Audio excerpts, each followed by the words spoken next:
విమర్శిస్తున్నారు. కాకపోతే మీరు మీరు సమగ్ర సర్వే చేసినటువంటి ఆ సర్వే ఏమైంది?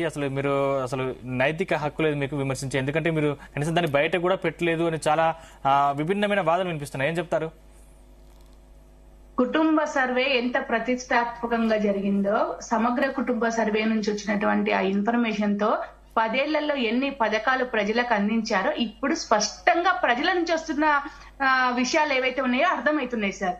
ఇప్పుడు 41 రోజుల సర్వేకు తీసుకొని బీసీ కులగణనకు సంబంధించి ఏ ఒక్క రోజు కూడా దాన్ని ప్రతిష్టాత్మకంగా తీసుకోకుండా దాని మీద శ్రద్ధ లేక ఇవాళ తప్పుల తడకగా తీసుకొచ్చిరు అనేది స్పష్టమవుతుంది. ఇంకా ఏ వాయిస్ ఉందంటే వీళ్ళకి మాట్లాడడానికి కుటుంబ సర్వేకి సంబంధించి? ఏ మొహం పెట్టుకొని మాట్లాడుతున్నారు అసలు వీళ్ళు?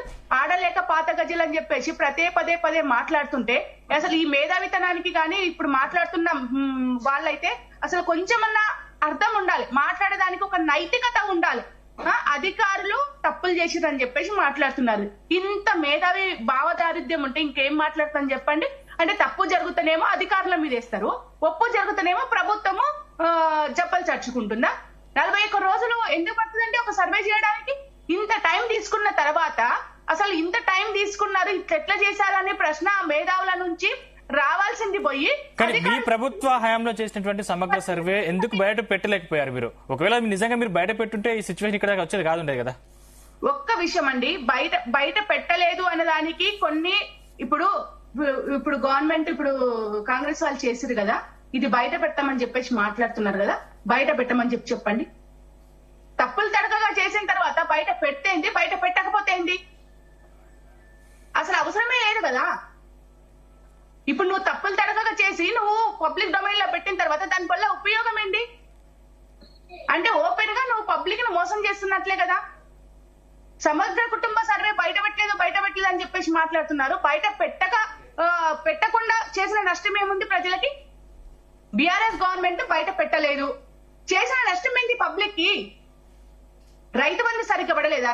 రైతులకి ఫీజు రియంబర్స్మెంట్ పడలేదా? మరి ఎందుకు చేసింటమ్మా? ఎందుకు చేసిరు అనేది పథకాలు అమలు చేయడం కోసం చేసిరు.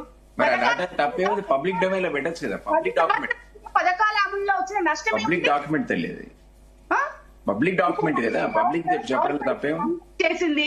తప్పుల తడకగా ఉన్నటువంటి ఈ డాక్యుమెంట్ ని పబ్లిక్ డొమైన్ లో పెట్టడం వల్ల ఉపయోగం ఏంటి?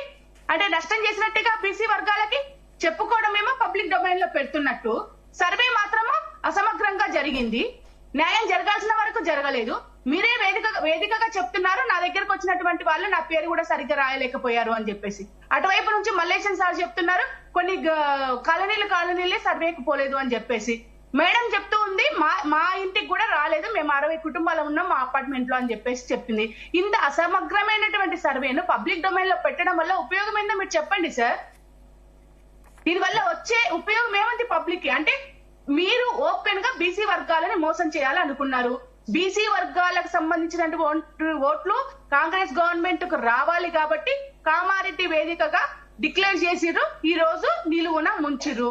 కాబట్టి బీఆర్ఎస్ ప్రశ్నిస్తూ ఉంటే ఈ ప్రతిపక్షాలు ఇంతే మాట్లాడతాయి, ప్రజలు ఇంతే మాట్లాడతారని చెప్పేసి మాట్లాడుతున్నారు. స్వయంగా మల్లనే నిన్న మాట్లాడిండు ఓపెన్ గా. అదే పార్టీలో ఎమ్మెల్సీగా ఎన్నికైనటువంటి మల్లనే చాలా నీచంగా మాట్లాడినటువంటి పరిస్థితి ఏర్పడింది. దీని మీద సమాధానం చెప్పండి గవర్నమెంట్ ని, దీని మీద సమాధానం చెప్పండి. మాట్లాడిన దాని మీద వాళ్ళకి ఎందుకు పొద్దున్న లేస్తే బీఆర్ఎస్ గవర్నమెంట్ బీఆర్ఎస్ ప్రతిపక్షంగా చేస్తున్నటువంటి ప్రశ్నల మీద ఎందుకు మీకు ఏడుపు? దీని మీద మాట్లాడండి. దిలీప్ కుమార్ గారు, చేతగాక ఒకే ఒక్క రోజు ప్రతిష్టాత్మకంగా కేసీఆర్ గారు సర్వే చేసి పథకాలని చాలా అద్భుతంగా అమలు చేస్తే 41 రోజులు తీసుకొని వాళ్ళ చేతగానితనం ఎంత ఉంది అనేది ఈ రోజు బయట పెట్టుకుంది కాంగ్రెస్ గవర్నమెంట్. మాట్లాడాల్సిన అవసరం లేదు. దిలీప్ కుమార్ గారు, పబ్లిక్ సర్వే అన్నది మేడం పాపం తెలుసు తెలియదు కానీ it has to be kept in public domain. నిజంగానే మీరు ఆ పథకాల కోసం దాన్ని వాడుకుంటే సంతోషమే, కానీ అది పబ్లిక్ డొమైన్ లో కూడా పెట్టాలి. ఎందుకంటే మీరు చేసిన ఎక్సర్సైజ్ ప్రభుత్వ పరంగా చేశారు, అది ఒక సమగ్రమైన సర్వే. నిజంగానే మిత్రులు ఇంతకుముందు అన్నట్టుగా దాంట్లో ఒక కాలం పెట్టి మీరు ఏ కమ్యూనిటీ అని పెడితే మళ్ళా ఈ రోజు ప్రభుత్వానికి ఆ సెన్సస్ కండక్ట్ చేయాల్సిన అవసరం ఉండేది కాదు. అది పబ్లిక్ మనీతో చేసిన ఓపెన్ సర్వే. దాన్ని మీరు ఎందుకో పబ్లిక్ డొమైన్ లో పెట్టలేదు. నిజానికి ఆ రికార్డ్ అవైలబులే లేదు. మీరు చెప్పిన ప్రకారం మాకు వచ్చింది అధికారం, మాకైతే ఆ డాక్యుమెంట్స్ అవైలబుల్ ఉండాలి కదా.